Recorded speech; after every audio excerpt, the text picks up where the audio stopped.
Welcome to episode 5 of the Purpose Pursuit podcast with Tim Batts, the show where we help you discover your purpose, focus on it, and build a life you're proud of, mentally, spiritually, financially, and physically.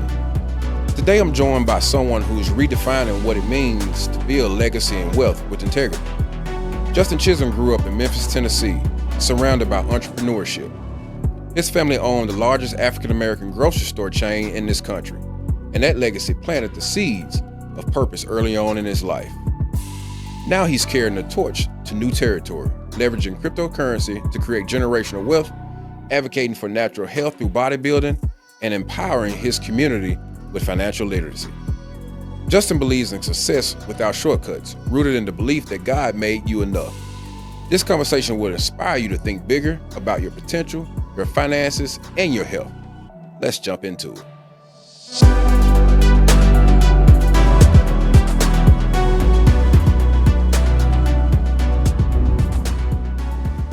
So we're just kind of going to start with the foundation of who Justin is. Okay. You come from a family of trailblazing entrepreneurs. What was it like being surrounded by that type of legacy? At the time being around it, I didn't know I was around it. I never been nobody but me. So me growing up, and everybody calls my dad Mr. Chism. And when I know he could walk out the grocery store with a slab of ribs and no one said anything to him. I'm like, ain't this nigga stealing? So I wasn't aware of who he was. But of course, my father had the only black grocery store in the city. And in that time, it became, I think he had 7 or 8. He and his brothers put together the largest African-American chain of grocery stores in the United States. But we still stayed. I was still in Westwood, though. Right there near Charter. So I didn't get it. All the rest of the kids thought I was rich. What y'all mean y'all live down the street? I didn't really get it. But rich wasn't necessarily money. And I grew up, my mother and my father were together. They showed us a good example of what family was. And not only did my mom and dad do it, my whole family did it. So when you have, and it was 13 brothers and sisters, by the way. So when you have 13 brothers and sisters on one accord, that's powerful. That family will be a juggernaut in any state, in any color. Could have been a white family, fine. But you had 13 brothers and sisters and nobody was mad at each other. So the corporate of this thought process was my grandfather. He was a don't play dude. Yeah, don't get me talking about old Ray Chism. But he wasn't polished. Nobody went to college, and he was a school dropout and probably running from the police because he was the type of dude where you weren't going to call him too many names about him reacting. And at that time, if somebody called you a certain name, you're supposed to duck your head and do it. He wasn't that dude. So that attitude of rebellions kind of went into the rest of the children and fell into me. And rebellions being usually used in a negative term, I'm saying rebellion towards what's right. Growing up in that type of family, I would say it was brilliant because I had 54 first cousins. I knew their name and I never needed friends. My brother got friends. I was real mad about it too. Just had buddies and stuff. Like, man, what you doing? I'm right here. But I'm blessed. And the older I get, the more appreciative I am of where I come from. I have no horror stories at all. Yeah, man. You told me that the last guy cried, and I referenced the movie Jerry Maguire. You see the movie Jerry Maguire? The part Cuba Gooding Jr. got his new contract. He was like, I'm not going to cry, Roy. He said, so Jerry, tell me about that new contract. And he just started bawling. I love you. What's going on? So I'm not going to do that. Yeah. I'm going to keep it I'm going to keep it tough. But yeah, man, my family, I come from a brilliant family. My granddad said this. And keep in mind, I had a job for 15 years in Memphis like gas and water. And not to knock jobs at all. Not at all. But we don't supposed to be working how we're working for what we're working for. I get to give up 16 hours a day and go to this job that if I got fired or they just replaced me. So I'm spending all this time away from my family to earn $1. keep in mind, this dollar loses value every single year, which we call inflation. Mhm. And I'm away from my family. This is the biggest part of this. I'm away from my family. That means the institutions get to teach my children. Right. I don't like it. I don't like it. That thought process came from my mother and my father. Yeah. So yeah, I had a gangster child. Having somebody else instill something into my kids Yeah. is not how I envision raising them. Mhm. Because when you really think about it, you're only around your kids maybe good time, Mhm. not including the weekend. Okay. But you're only around your kids maybe 3 hours out of the I day, was gonna say 2 2 to 3, 3 hours a day. right? Mhm. And so you got complete strangers. Nowadays, they don't even let you behind a glass wall to see your kids in school. I hate that. You know, it kind of shocked me, man. I was dropping my kids off first day, and I'm looking like, "Where's my daughter? Mm-hmm. She gone to class." I Right. was like, "Can I see you can't go back there." Can't go back I'm there. like, "Hey, you know what that reminds me of? It reminds me of prison. Yeah. You can't go beyond a certain point." Bell ring, lunchroom. Right. I would imagine that how you kind of envision your family or your household, your upbringing, and those initial pillars of your family kind of set the foundation to how you lead your family. Is that kind of the right thinking? Absolutely. I've never seen my daddy in my childhood fall out drunk. He always conducted himself as a man. I remember one time, my father owned grocery stores, of course. So it was this meat companies called King Cotton. I think King Cotton still around. I think so. King Cotton, Maloney Hyde, Bryan Foods. So we used to go to a lot of meetings because at the time, Chism Trail and Maxi Food was pumping out a lot of revenue for these companies.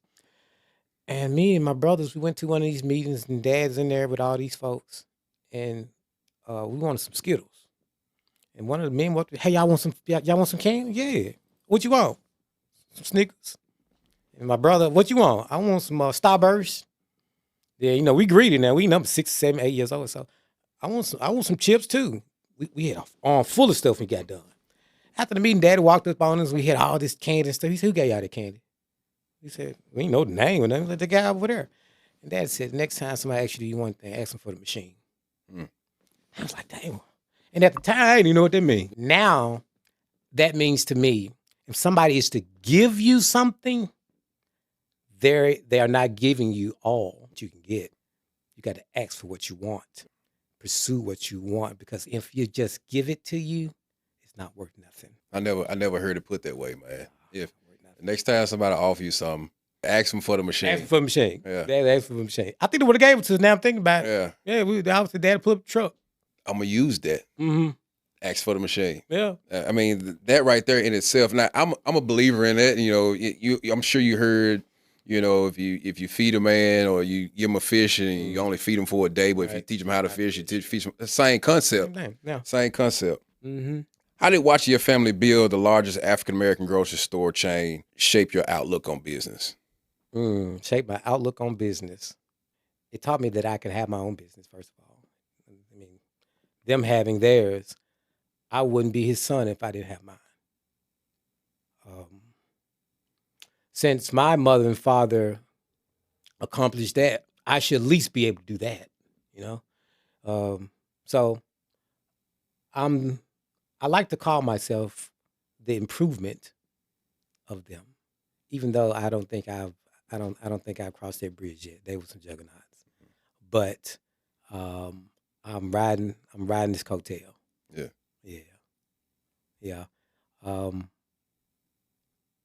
He had, you know what? I would say his work.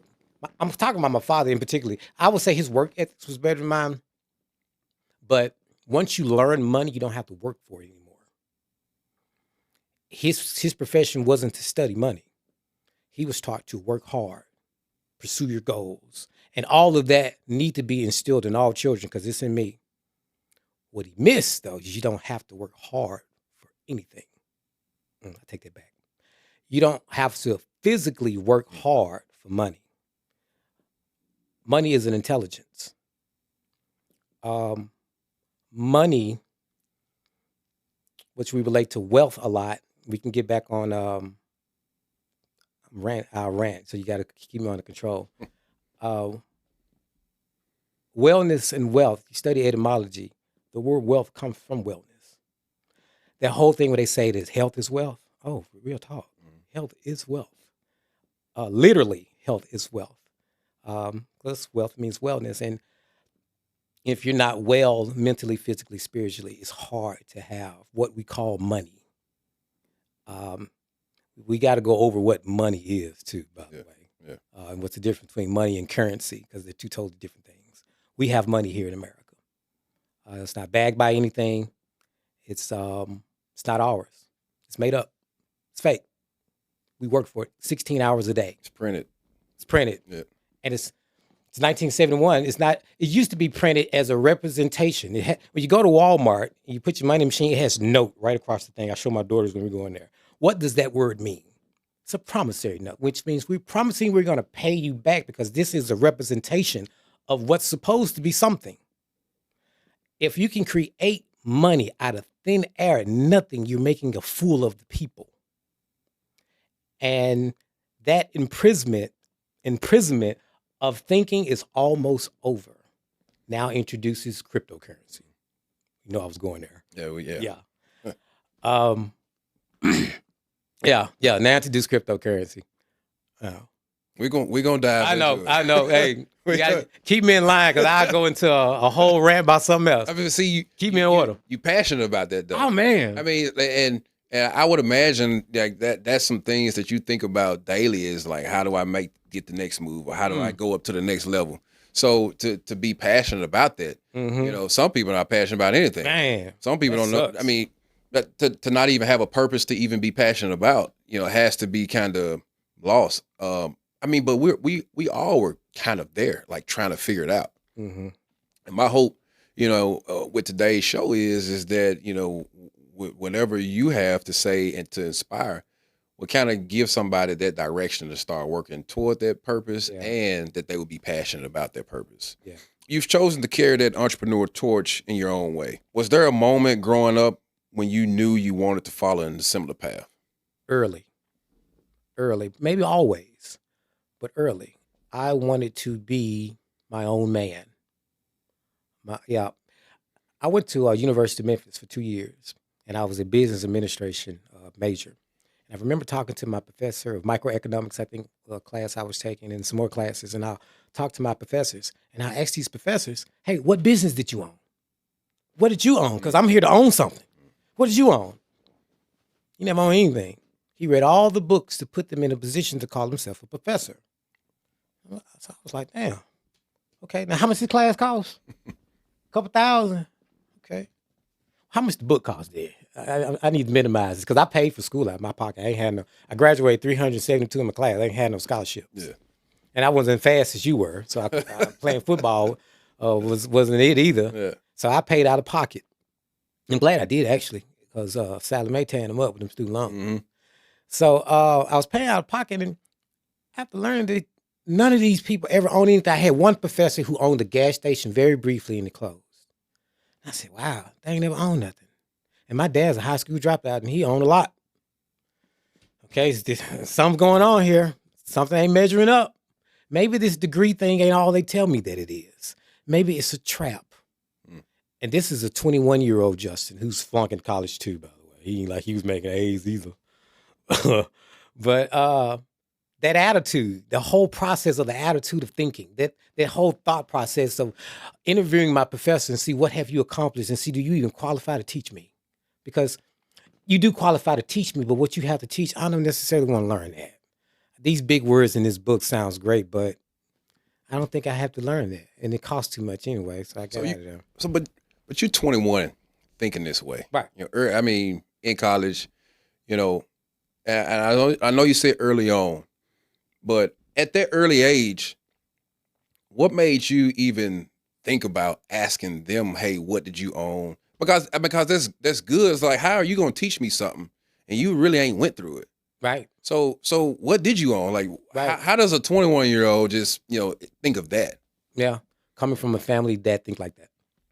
My grandfather, he always said that create your own, because if someone is in control of you, they'll tell you what time to get to work, what time to leave. They'll let you know what time, how much you get paid. He always said you don't have to have good sense for that. They'll tell you everything you need to know. So I didn't want to follow in the shoes of somebody telling me everything. Like he was telling me to study this book, but he hasn't done it. I had to ask questions to see that, was it going to be that? I didn't want it to be that. You're at 21 thinking that. Now, I've certainly thought like that over the course of my I lifetime. want no perfect 21-year-old though. No. But that's kind of certainly how I think, this is what's in front of me. Mm-hmm. But should I really be looking what's on the side of it? Should I be looking what's behind it or underneath it? Why do I have to look at what's in front of me? Who told me I had to look at what's in front of me? Mm-hmm. And is it wrong to not look at what's in front of me and to look around it? So, I think if a lot of people just didn't go with the norm or the status quo, or they really focused on things that bother them, things that they feel as though they can change, I think they can kind of shift their minds and to get into what they're actually put on earth for, is whatever their purpose is for them. You kind of touched a little bit on crypto. Mm-hmm. And so I want to jump into that journey that you've been on with crypto. You've embraced cryptocurrency as a tool for building generational wealth. What first drew you to this space, and why do you believe it has so much potential? And that actually ties into the beginning part of the foundation of my thinking from my father and my mother, and me having a job for 15 years at MLGW. It wasn't mine, and it bothered me all 15 of those years. Good retirement. And I'm the type, if I'm going to get a job, I'm going to get one of the better ones. So MLGW is still one of the better jobs you'll get in the city of Memphis. I will give them applaud for that, absolutely. But I remember one night, I was sweeping the floors. I was over the storeroom. In the Home Depot of MLGW, I was that guy. If you need your street lights or pipes or screws or whatever, I'm the one to make sure you get it and you go out and do your work. So one day, I didn't really have much to do. And at the time, I was doing a lot of research on history. And I said, I need to research. What if I stop? This history don't make me no money. Knowing what Socrates said sounds pretty cool, but it don't make you no cheese. So let me learn, what is money? What does it do? Where did it come from? So I'm questioning everything now. It goes back to my raising, question everything. And I came across stocks. I looked at some NVIDIA and some Amazon. Oh, they're making X amount of percentage per year. Okay. And I'm taught to save your money, save your money. That was the way that we've been taught. But if I put it in stocks, I'm getting on average at the time I looked at it, was about 9% a year, like 8 to 9% a year. Wow. Really? Okay. And then as I continue, and it's like 2 days worth of research, I got into this new money of cryptocurrency. What is cryptocurrency? And all I heard that day, I didn't understand it all, but certain parts made sense of how they talked about what the dollar really is. So randomly speaking, I think I put like $2,000 in this one coin. I called my wife. I told her, hey, I just put $2,000. She said, you did who to what? And she's a mathematician. She said, let me look into this. And I'm studying, learning about it. And that $2,000 within 4 months turned into about $56,000. So now I'm locked. What just happened? Okay. So now, one thing about being a new investor, you get greedy when you get greedy. You don't know how to pull profits and all this stuff yet. You think it made this much money in this limited time, it's going to go straight to the moon. I'm going to keep it in there. Yep. No, making a mistake. No. But that's what I did. And I ended up losing it. But that triggered me to go deeper in what this thing really is. So I started to really research the dollar and why I was at work for these 16 hours. Because I told you I was at work one night. I could get to work every morning around about 5 o'clock in the morning, 6 o'clock in the morning. And I'm there at 10:30 at night. But I make $100,000+ a year, which most people look at as being a lot of money. And for the average job they give you, it is. But like I said, we should not be working how we're working. If you develop the skills to use the financial instruments that they give you, they want to give you money. They need reasons to print out this dollar that's not worth nothing. That's why we're $37 trillion negative, because we're looking for a reason to print this crap out. Okay? So, study, research, and cryptocurrency. I learned about Bitcoin. Okay, what's this Bitcoin stuff? And to talk about Bitcoin, to explain it to the person who do not know what Bitcoin is at all, think of the stock market and think of cryptocurrency. Amazon, Tesla, Microsoft, Nvidia, those are being top stocks of companies that people know of. Bitcoin, Ethereum, Solana, those being top, I'll call them stocks for understanding, top stocks of cryptocurrency. You just have two different fields of investment. These are companies that has an actual physical function here on the earth. These are digital companies that has an actual function in a digital world.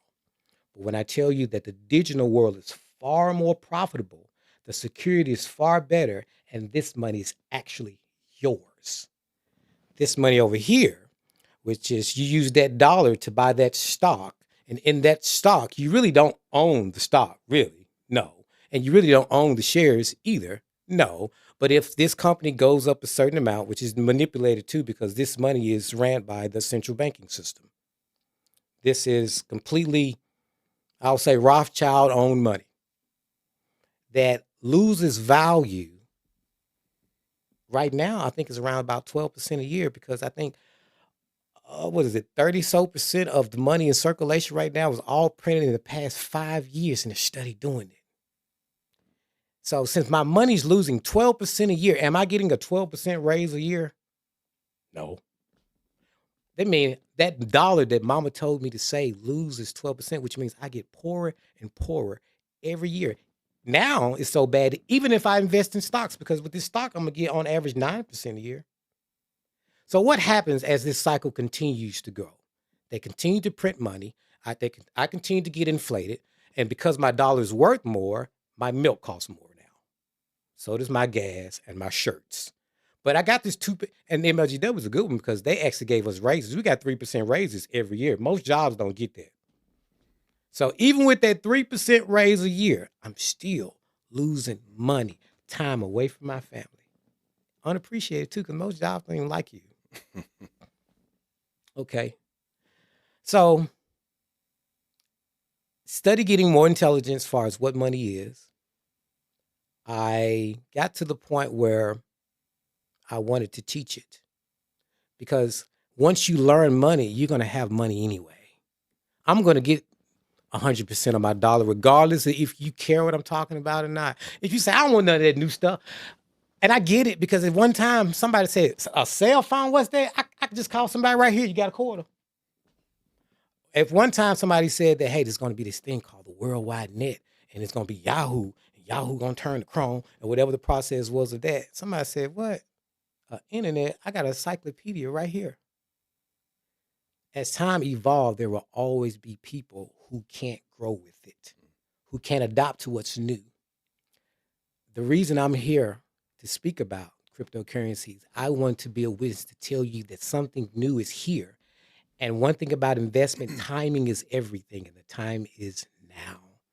You can't afford it. One weekend, don't go out. That $100 can be put into, with cryptocurrency, you have what they call meme coins. If you're familiar with Doge, okay, Doge was a popular meme coin started by Elon Musk as a joke that has $1 billion market cap right now. Doge at one time cost 0.00 something cents. That means a penny could buy you 100 something shares. You have other meme coins like that out right now. Now, these meme coins does not have a function, and this part is gambling. But when you have nothing, what do you have to lose? So to that person who going from check to check saying, I can't afford to invest, take $5 and gamble. $5 and gamble it. They let it sit there. Just let it sit there. Yep. And see what happens. You might make $10. Yeah. Now that you make that $10, once that $10 get to $100, I'm gonna tell you to put your money in Bitcoin now. That's security. That Bitcoin gonna be here. Bitcoin every year. But what do you say to somebody who is taking your advice, puts it in Bitcoin, but they're like, man, it's too high. It's too far gone. Do you still put it in there? Or do you wait for it to come down? I mean, what do? You just go ahead and put the money in there? It's going to keep going up. What do you say to that? To the average person who's not going to pay attention to it anyway, just put your money in there and go back to work. It's called dollar cost averaging, where you have a certain amount that you can put into this investment and you don't worry about if it's going up or down. You have a long-term look at what that investment is. So I would tell that person, just set you $10 a month, $100 a month, $1,000 a month, $10,000 a month, however much you can afford. Just dollar cost average that back into Bitcoin. The reason I would say that's safe, because if you look at the history of Bitcoin, Bitcoin's white paper was written in 2008 and it became open source in 2009. So since 2009, we have been able to use and buy Bitcoin. Since its existence, every 4 years, it gets to an all-time high. This is the cycles of Bitcoin. And this is the 4th year too. So when I say timing is everything, that means all the highs that it ever had going by the charts, it's going to happen again. And it's going to happen higher than ever before. And on average, every 4 years, since its existence, is 85% if you average them all out. That means this time next year, that 85% is going to be higher. Okay? So to that smart investor who gets 10% a year on their money, who knows some stuff, you can put your money where you can get 85% using a currency that loses value. That's pimping. And think about it. What gives Bitcoin its value is you have a certain amount that you ever have. I can print as many dollars as I want. We $37 trillion negative. But yeah, if you behind on your house, you got 5 bankruptcies. You know what I'm saying? Yeah. That's the games we play with each other. If you're 3 months behind on your car, we come pick your car up. But I can get $37 trillion negative and just print some more. We cool. I'm irresponsible, but I'm straight with it. You know, that's the system that we can fight now.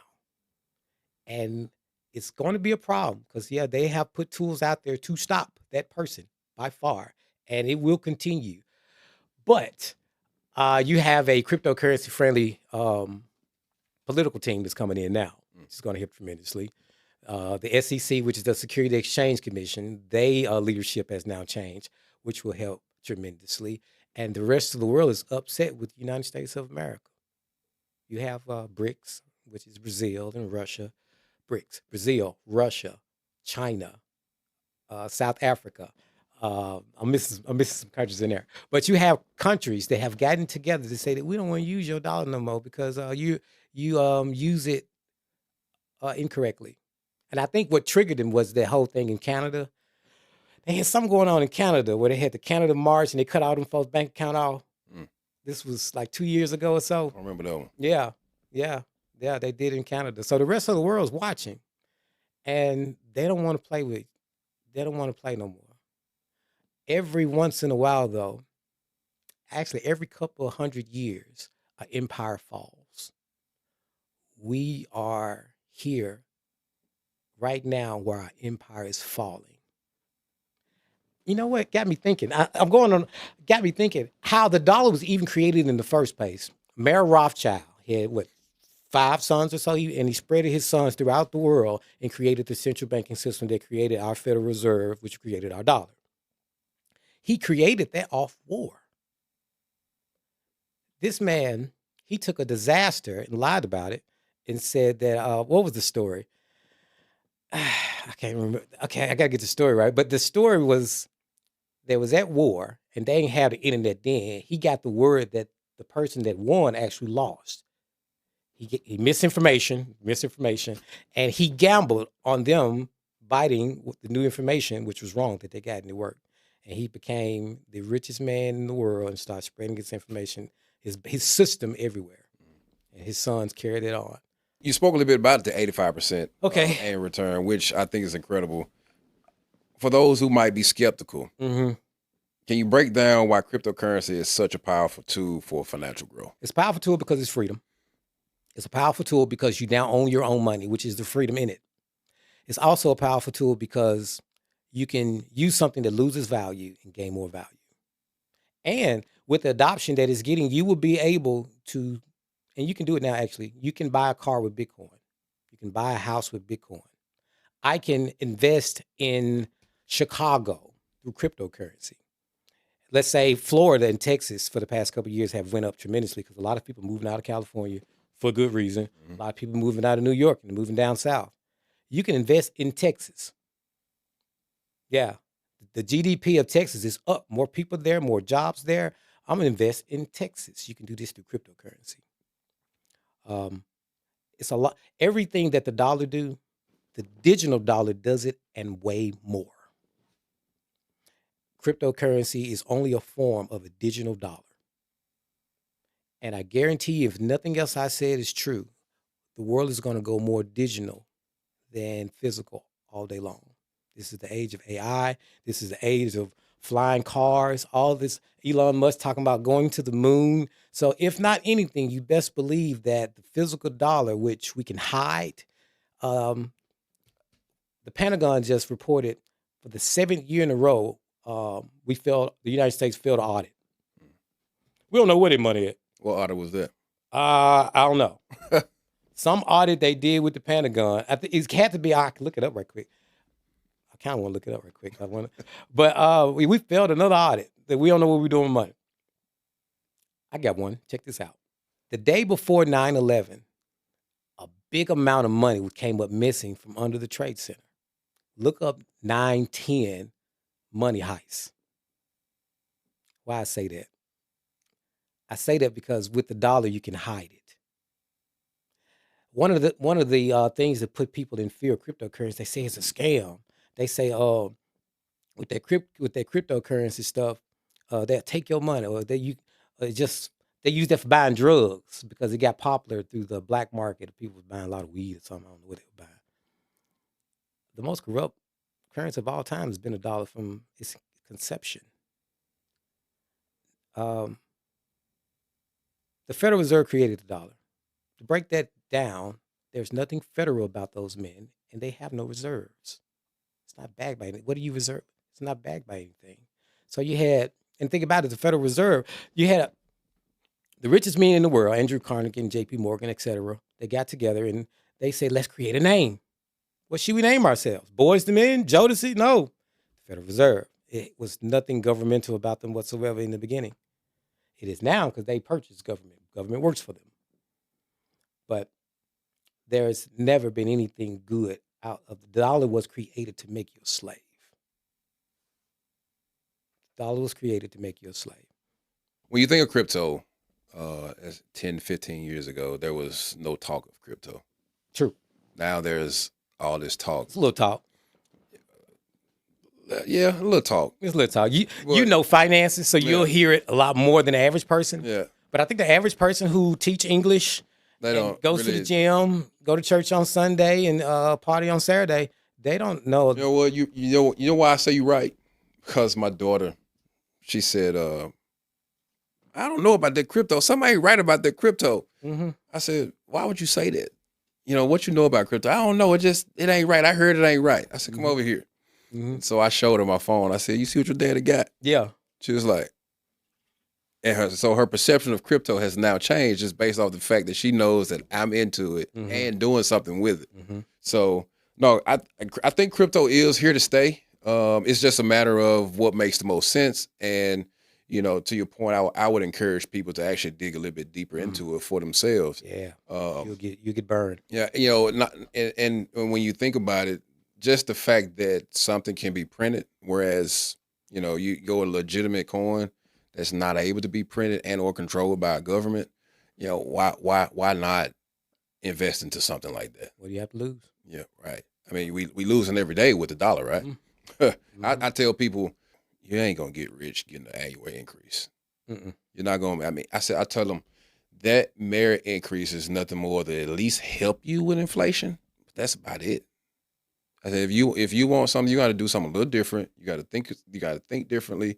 You're gonna either need to get a promotion or find other jobs gonna pay you more. Mm-hmm. If you banking on a merit increase, that's for anybody. If you banking on a merit increase, I mean, you losing every single year. Any form of investment is a plus. Yeah. To that person who wants to combat that inflation, whether it's real estate, any other commodities, insurance policies, however way you combat it, all of them are You Great. said insurance policy. What would be kind of the best insurance policy you think to invest in? You hear talk about, whole life insurance, things of that nature. What would be the best insurance to kind of get into? Because you don't hear people talking about investing in insurance. No, you don't. You don't. And I don't know a lot about insurances, Mhm. but you said whole life. What's the other one? Term. Term is kind of what Term. we get Okay, I at, knew it ain't we at term. work. You Right. you leave that job, it's over with. Right. Whole is The money that you put in is gone. yeah, right. Right. Whole That's is why anybody even sell that policy. well. I mean, that's why it's for work. Yeah. That's why it goes away when you leave. So, Yeah. but whole is a little different. You can put into that, and it grows over time. You can pull it out. And With you can whole borrow, life and insurance. if you got the right type of insurance policy, you can borrow from it. Yeah, there's whole life insurance that has dividends. Mm-hmm. So I honestly think that's the best kind of whole life insurance to even have is Mhm. ones that pay dividend. Why not get that one?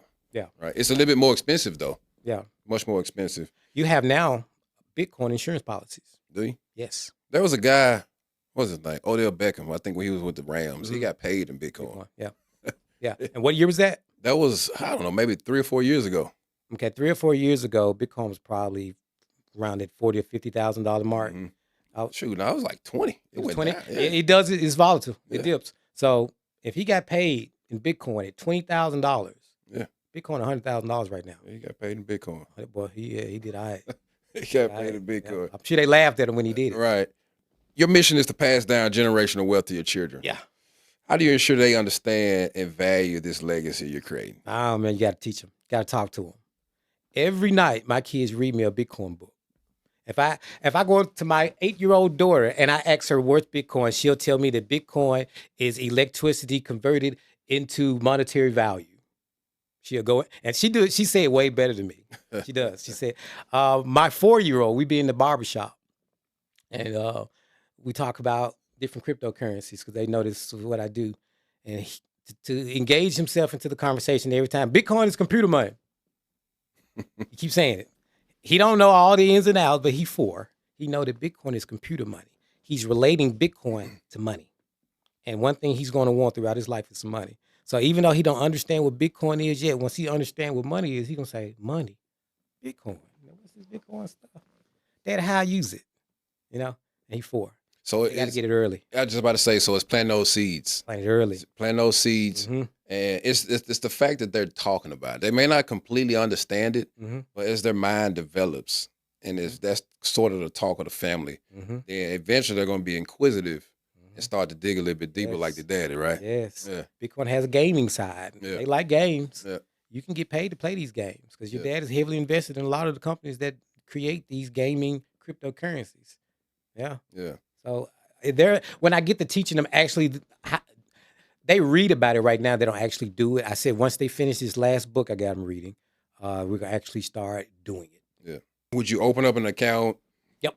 In their name and hey, let's look at this together. Mhm. What do you think you want to do? And let them actually do the purchase. Yep. Yeah, just Mhm. and now they know they own it at that point, right? Mhm. Yeah. Mhm. So setting that foundation. Well, I started it. Cryptocurrency have different wallets. So my daughters right now, they have their own crypto wallet, and their first task is to keep up with their own keys. Mhm. Dealing with cryptocurrency, your keys is how you get in and out of your account. There isn't a bank that's responsible for your money. When I say cryptocurrency is your money, is also your responsibility. So you have to be more responsible on the crypto side because FDIC don't exist over here. It will soon because crypto is becoming more adopted. And it's a good thing and a bad thing because it's pure before the restrictions get into it. When the restrictions get into it, it's more control, but there's always another side. There's always another street you can take. But the average person is going to have the centralized sides of cryptocurrency, which would be your Coinbase, Crypto.com, Uphold. Uphold's getting a lot better. But the entry level ways to get into cryptocurrency, but not your keys, not your crypto. If you don't have those 12 words or 24 words to get into your account and you just bought your cryptocurrency on the app and now you own Bitcoin, your app could fall. That Bitcoin is technically not yours because they don't keep that amount of Bitcoin on that app. Kind of like a bank. Kind of like a bank. A bank only have $250,000. But let's say that I got 175,000, you got 300,000, they got a million or so, and all of us go to the bank same day and say we want our money. You ain't getting it. It's called a bank run. Bank don't have it. Yeah. So dealing with cryptocurrency, if you have your money on one of those type sites, and let's say everybody want their money that day, you're not gonna get your Bitcoin. So what I would suggest, if you do buy it, buy it a different way. But I'm not even worried about that part. Buy it wherever you can get it right now. Yeah. Hold it wherever you can get it right now. All far as all the ins and outs, get to that later. Timing is everything, and this is something that I would tell that person. It's kind of like go and jump and learn how to swim when you get in there. Yeah. Go and jump now and see if you can swim when you get in there.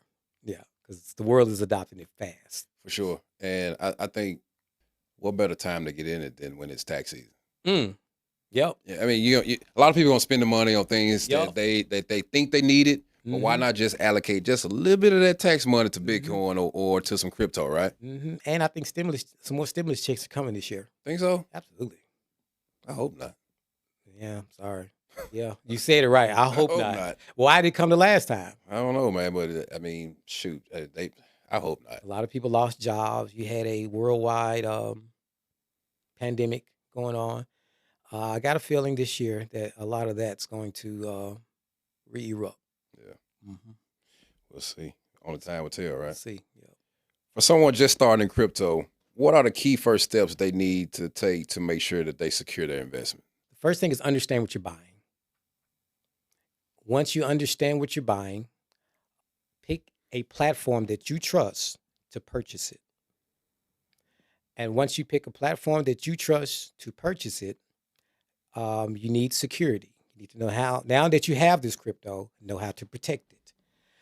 I do not suggest you keep it on your phone because they have all types of technologies out to drain bank accounts, cryptocurrency, whatever you have on your phone. You have what you call a hard wallet, and you have a soft wallet. A hard wallet is you keeping your crypto offline. Okay. You'll have it on a disk or you'll have it on a card. If the internet went down, you still have your crypto. And that's supposed to happen this year. There's some conspiracy, but if the internet goes down like that's predicting and everybody's bank account goes to zero, you still got your crypto, you cool. If to keep it on a cold wallet, that means you're keeping it on the exchange, on the internet, and it's subject to be scammed, robbed, however way. So I will research different securities to keep your crypto. So first step, learn what you're buying. Second step, pick the platform that you want to buy it on. Third step, learn how to secure it. I'm going to jump a little bit into the health and fitness aspect of your journey. Health is wealth. Let's talk about your journey a little bit as a natural bodybuilder. Okay. What inspired you to prioritize health and fitness without any shortcuts? What inspired me? I wanted to be better. I used to drink a lot, a whole lot. And I went to this bodybuilding competition. And I always had muscles. Yeah. But I just go, I was a football guy. Everybody wanted to know how much bench press. It really didn't have anything to do with the amount of nutrition I was putting in my body, the amount of cardio I was putting in my body, the amount of stress levels that I was getting, or amount of sleep, the technicalities of actual health. So I'll drink vodka and go straight to the gym. Yeah. But I remember hiring a real trainer, and he kicked my ass. I said, I can't be coming in here drunk. I got to make a decision. So learning work ethics from him and going to a bodybuilding show, I said, I think I could do this. Yeah, I see the guy with his shirt out. He's pretty decent. I think I can get him. And I've always been competitive. So I started to do shows. And when I tell you that I learned so much doing fitness shows because there are no breaks. There are no breaks. If you're trying to do a show successfully, you have to get those amount of carbs and proteins and fat every day. If you take a day off, that's a day missed. Consistency was everything with it. So what I learned was if I take this lesson to shape my body, because while you shaping your body, you spend a lot of hours on that treadmill, you shaping your mind too. So now everything's being sharpened, all in just getting my physical appearance together. And while you're doing that cardio, it's called cardiovascular. My heart's beating. It's pumping new blood throughout my body. My body's also filtering itself. You're drinking more water now. Everything about it drive me to be more. And to start with fitness. Yeah. And I tell you about fitness too. Fitness would get you the amount of respect that you wouldn't get. If you that millionaire guy, let's put two millionaires together. One millionaire come in, half shaved. He's a very obese guy. His pants, his clothes all over the place. And let's pull in another millionaire who makes, let's say, $1 million less. He's fit, polished, articulate. I'm a long-term investor. If I was to invest in either one of these millionaires, it absolutely would not be the obese one. First of all, he might not even be here in 10 years. Let's keep it real. And in today's time, our foods are so contaminated that 10 years in 2025 are not the same 10 years in 1975. I saw a research about men's testosterone, and a man's testosterone today is in double digit less than it was in the 80s. And I say double digits, I ain't talking about 10. So what's happening to our men? We eat Popeyes when we're hungry and drink Coke when we're thirsty. And on top of that, we skip the gym because the game finna come on. So we're not getting any activity, and our foods are killing us. Slowly. Yeah. So, but when we go to the doctor to say, hey, this right here hurt or that right there hurt, they don't say, hey, maybe you need to clean up your diet. They say, hey, take this pill or take this shot. You're having low testosterone shot. They don't tell you to go eat some ginger, go get some turmeric. They don't give you any other herbs that God put here on earth for you to take to replenish your body. Honestly, I don't think they know. They weren't taught that. You think about the doctors, right? This goes back to the conversation. I don't know, man. Okay, we could go in left field or right field with this one, but if I'm a pharmaceutical company, and you went there, and my basis is selling drugs, I need people to be sick. What you said. So why would I tell them to be healthy? Why would I? Why would I give them the tools or know-how to be healthy? I may suggest it, but please don't take my suggestion. Go ahead and take this pill because it's gonna make me money. But anyway, that's a subject for another conversation. Yeah. The third way to die in America is doctor's mistake: cancer, heart attack, cancer, and oops. That don't count that one because you sign a waiver. Okay, right. We can move on. Socrates said this. He said, "If an institution get paid for you to be sick, but you go to them for health, you're a fool." Yeah. You compete against athletes who take natural methods seriously. Yeah. How do you stay disciplined and focused in a world full of shortcuts? I'm a natural bodybuilder. Yeah. I've competed in the Natural Olympics, which is the largest natural bodybuilding show in the world. It's in Vegas every year. These are people who didn't take shortcuts. I didn't use clenbuterol or trans and all these other steroids to get muscles. God made me enough. So usually a shortcut is a fast way out the game. That's with investments. That's with health. That's with anything in life. So no, I'm not cool with the shortcuts. That's one of the reasons why I did not want to compete in the other league in bodybuilding. I don't want to compete against the dude. I got a friend of mine. He's in bodybuilding too. And he came in the gym one day, worked out about 20 minutes, and left. I've been here 2 hours. And he looks good. Yeah. But some of those type steroids, I'm not a real steroid guy. I don't know a lot about them. But once you take those steroids, that muscle that it took a while for that blood to pump through for you to get that pump, that steroid holds that pump there. And he left. And I said to myself, ain't no way that he'll ever beat me anywhere. With me being in this gym 2 hours and you stuck something in you and you hit 30 minutes. All right, man, I'll holler. I said, nah, you ain't beat me nowhere. Yeah. No. No. Yeah. Yeah, I'm not a fan of shortcuts. Would you say to appreciate any progress that anyone makes, you have to kind of go through that grind? Is it more appreciative to go through? Because when you look back on going through, overcoming, falling and getting back up, I think it's more gratifying than coming in at 20 minutes and leaving out, right? It has to be, right? The special part about any story is the process. When you watch those Rocky movies, and Rocky get beat up, then that music come on, dun, dun, dun, dun, dun, dun, dun, dun, dun. That's the part we wait on. That's where the change happened, and that's where the lesson is learned. That's the part where you realize that I'm going to get beat up, but I have to challenge myself, everybody around me, to tap into something that nobody will even understand to conquer what I want to. So it's okay to get beat up, right? Man, get beat up. You're going to fail. Yeah. A lot of times. No, all my investments didn't go up. No, absolutely not. I took a beating on some of those investments. I know how that feels. Yeah, I'm holding out right now because I plan on getting that back.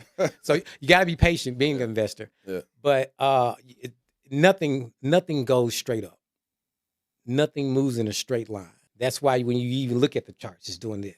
That's why when you look at water, nothing stays still. Which is honestly why it's called a currency. Yeah. Because the water's a current. Yeah. You can get You live by the philosophy that God made you enough. Yeah.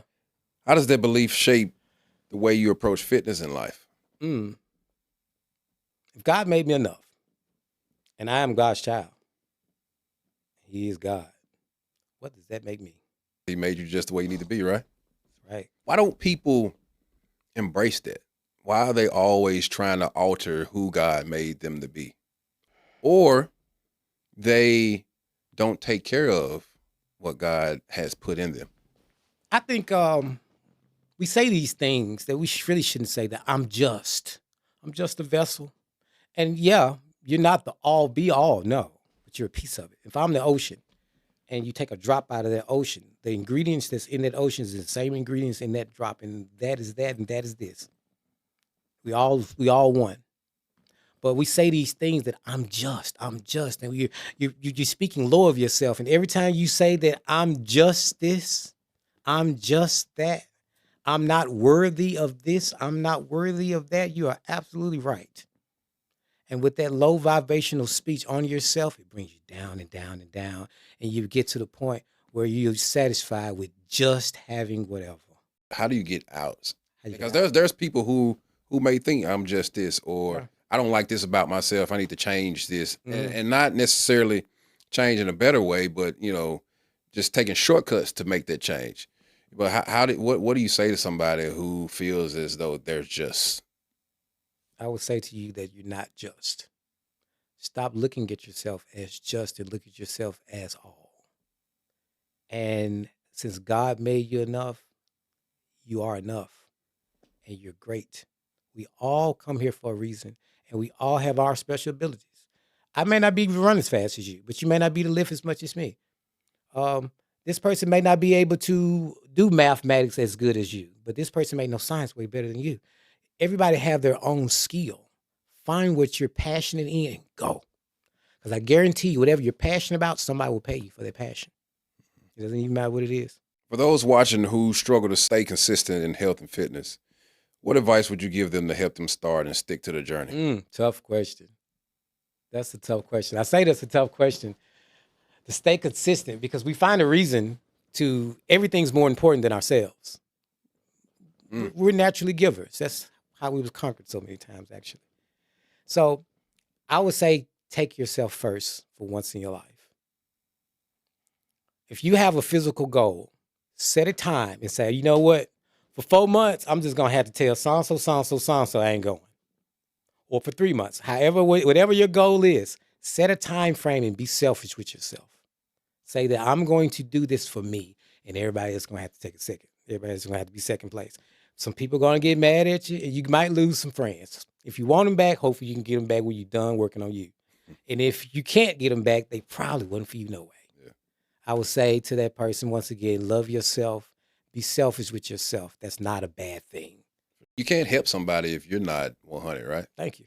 If your cup ain't filled up, how can you go and fill somebody else's cup up? Exactly. Certainly working on self, spending time in self. We invest in everything. We invest in work. We invest in our kids. We invest in our house. We invest in our friends. We invest in wherever we're going to go. The only person we're not investing in is ourselves. Yeah.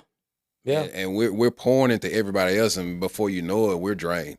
Yeah. And everybody else is filled up. Invest in self. It's okay to be a little selfish. Yeah. Be selfish. And to your point, if you lose a friend over you trying to take care of yourself, it probably wasn't your friend anyway. You'd be shocked who's jealous of you. For sure. Whew. All right, challenges and giving back. Mm-hmm. Every journey comes with a challenge. What was one of the toughest moments in your life, and how did you overcome it? I'll give you two. I broke both femurs and my arm. 2000, I think 16 or so. And the doctors told me that I lost function in my hips and it was a clean break. And I might not be able to do this with my legs and that with my legs, etc. And at the time, I had an attitude with doctors because I didn't really think doctors really know. With him saying that to me, I took offense to it and I said, I'll challenge that. I think I broke my legs like July of 2016. I did a show in October. Yeah. My legs were so, you know what? I had a show in Charlotte before I got in the wreck. And that's why I was so tired, because I was working out about 3 times a day. And leaving work, I fell asleep at the wheel and I broke my femurs, clean break. And at the time, I had real big old legs because I used to squat a lot. I don't squat like that now. But he said the muscles in my legs protected my bones. But when they start to swell, of course, it rips them apart. So they had to put rails in my legs and stuff. I still have them in there now. Overcoming that, saying to myself, I had 2 daughters on the way, twins. They would never see their dad in a wheelchair or on crutches. So for July, I must have broke my legs in May, March, April 29th, I broke my legs. There. April 29th, I broke my legs. So April 29th, full break and broke my arm. April, January, February, March, April, May, June. Through May and June, I was so focused on walking, it was obsessive. Yeah. I had a whole wheelchair, never got in. I would crawl out the bed and I'll crawl to the bathroom because I refused to not get in that damn wheelchair. I'm not doing it. The doctor don't know what he's talking about. And I remember going back to him, and I was in a wheelchair now because I need to get in, but I remember seeing him outside smoking a cigarette. I said, and he telling me about hell. I'm finna show him. I challenged everything. So that was my challenge to the doctor and my reward for my daughters. I'm not going to let my daughters see me, even though they were kids, but I didn't want to see my daughters in a wheelchair. That's one. The second was quitting my job. I was really comfortable at MLGW. It was easy. That check came every 2 weeks. Didn't have to do nothing. Didn't have to learn nothing. I'm going to get a pension when it's over with. Nice house. I can buy whatever car I want. I got enough money to go out of town when I want to. I'm not a millionaire, but who cares, right? I started to care. I started to want to be a millionaire. And I said that even if I wanted to be a millionaire, I couldn't do it doing this. Okay. Instead of studying the Anunnakis, how do I be a millionaire? And after I got to studying it and going by the raising of my grandfather and father and believing that the dollar is losing value so rapidly that all banks will crash. And one thing about government, they don't work, you do. So your pensions that you think you're comfortable with, let us borrow it right quick. Because one thing about the 1971 gold backing, Nixon said that this was temporary, that we're going to put the dollar back on the gold standard. This is only temporary. 2025 is still not backed by nothing. Still temporary. Still temporary, right? So me quitting my job and me breaking my legs put a drive in me that's crazy. I gotta be right. When I broke my legs and I wanted to walk before my kids got here, I got to be right. And when I tell you that I took about, let's say, $200,000, and let's make that 200,000 2 million. You're passionate about educating your community on financial literacy. Mm-hmm. Why is this so important to you? And how are you making it an impact? It's important to me because I love people. Yeah, that's simple reason. I love people, and a lot of people don't know, but it's not their fault. They don't know. So I'm gonna always be good. So since I'm already protected, I want to protect others. Um, I train right by this school, and I see the kids that skip school. I see them all the time. They go to the playground and they go do whatever they do. Honestly, those are the kids I want to talk to. Yeah. So I start going out to the playground and kind of talk to them a little bit. And I understand I'm the adult, so when they see me, they kind of scatter out of there. But those be the most brilliant kids. The one, and I was just like them. Yeah. I didn't see why dissecting this frog was gonna be important either. I was like, y'all dissecting the frog today for real? Okay, maybe I'm gonna go get on the swings, but you know what I'm saying. So I get them. It's important to talk to those. Those are the kids that feel like they're outcasts usually. Those are the D students who don't pay attention because honestly, the world is a stage and they honestly see it. They just don't know they see it. For someone watching who feels stuck, whether in their finances, health, or purpose, Mm-hmm. what's the first thing you think they can do today to start turning that around? Educate themselves. The reason you feel stuck because you don't know enough about whatever industry that you want to get into. The reason you have not got into it because you're afraid. You're afraid that you don't know. So therefore you're afraid to fail. There is no Rocky movie without him getting beat up. Take the bruises, stay consistent, and keep going. You are going to lose your ass off repeatedly. I'm doing it right now. Some of my investments, I'm like, damn. Come on, Polygon. But you're not meant to win them all because the lesson is in the process. Like I said earlier, the lesson is in the process. Winning is you learn how to win, and winning ain't always me scoring the most touchdowns. You know? Yeah. The biggest lessons come in the loss. Yep. Yeah. The biggest lessons come in the loss. So to that person, educate yourself and show some consistency. Keep going. Get some mentors. Develop a community. Whatever you're trying to do, be around like-minded people that do it too. Because if you're into soccer and you don't talk to no soccer players, I don't know what you're doing. You want to be a soccer player, but you ain't got no soccer friends. Surround yourself by nobody like that. Yeah, you need to go to some soccer conferences, even if you don't know how to play. Right. Because to learn anything is to learn the language. If I know how soccer's talk, therefore, I'm triggering this and I'm becoming a soccer player. You know, if I said to an investor, treasury bond, they know what I'm talking about. They speak the language. So now that they know what the treasury is, they can go maybe invest in treasuries.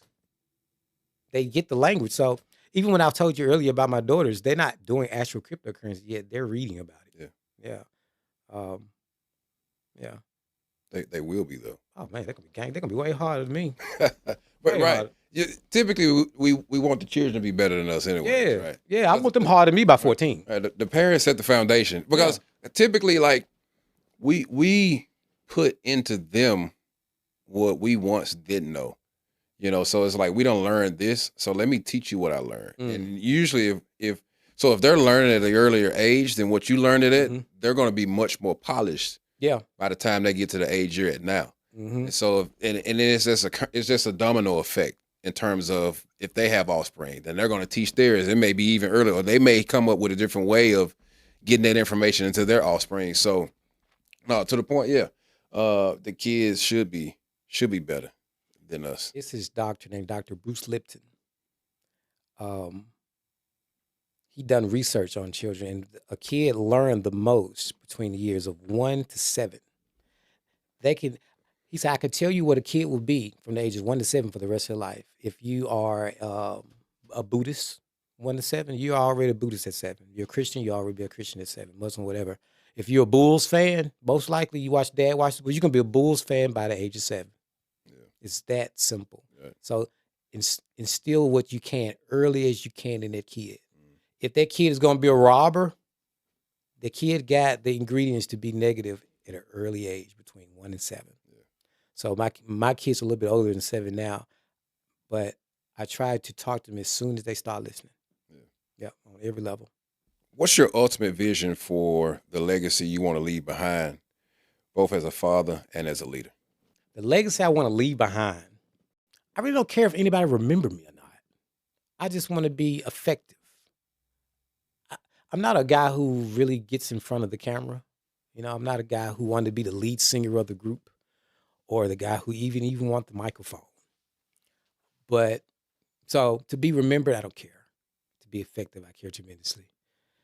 And so me leaving a legacy, whatever.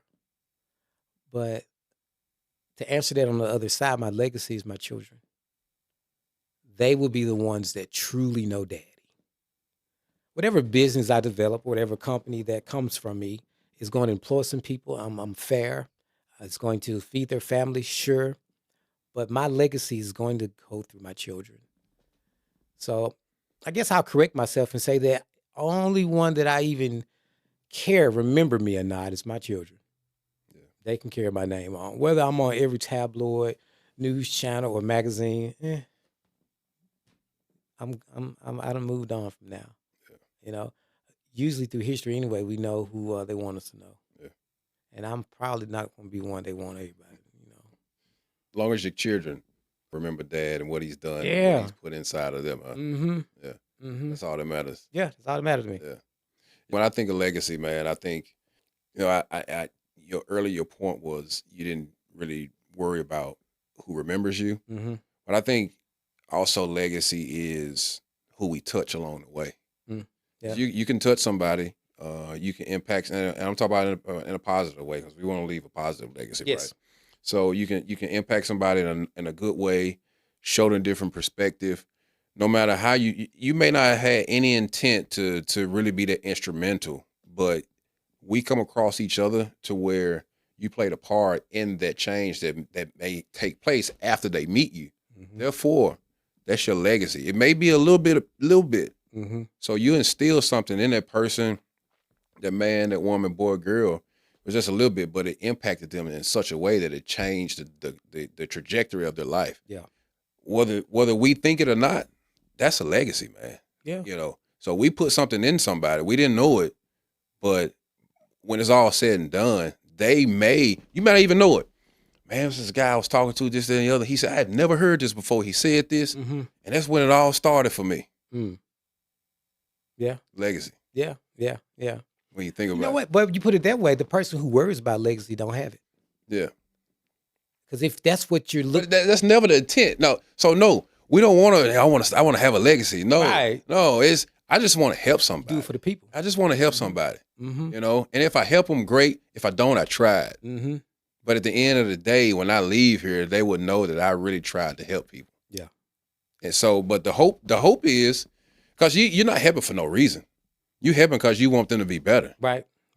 So, and if you touch 20 or 100, as long as one hears it and they able to make something better of themselves, I mean, that's all we can ask for, is that we're able to touch somebody during our time here on earth. Yeah. That's a legacy for me. I like it. That's why the Purpose Pursuit podcast is existing right now. It's needed. To touch somebody. We appreciate it. It's not necessarily to hey, I want to leave a legacy. It's, I want to be impactful to somebody. Yeah. It may be one. Yeah. It may get one view. Yeah. And that one view may change the world in a positive way moving forward. You change that one person. That one person. Worth it. That's all that matters. Mm-hmm. If there's one message you could leave with the audience today about purpose, wealth, or health, what would that be? There was one message I could leave. about health, wealth, and purpose. Yes. Health, wealth, and purpose. That should be a t-shirt. Health is wealth. All three of those categories are connected. Take all three extremely serious. Stay consistent. Build a community and teach somebody else. I certainly appreciate you coming out today. No problem. And blessing us with the information that you've been able to share. My hope is that it's really impactful. Mm-hmm. My hope is that this ain't the last time we speak and that we can continue to do this again, maybe in a different setting, different topic. There's other topics that I'm actually looking to get into. So my hope is that I can have you back on. I can talk about some other things that may change the trajectory of somebody else, right? So We're happy to come back whenever. yeah, man, I appreciate it. Yeah. Appreciate it, man. It's This episode was packed with gems. Justin showed us how to take control of our lives, from mastering our finances with crypto to building our health with discipline and integrity. Here's the challenge. Don't just watch this and move on. Take action. Start educating yourself about financial literacy. Commit to your health. And think about the legacy you're building every single day. If this inspired you, share it with someone who needs to hear it. Hit that like button, subscribe to the Purpose Pursuit podcast, and leave us a comment about your biggest takeaway. Remember, your future is in your hands. Go make it happen.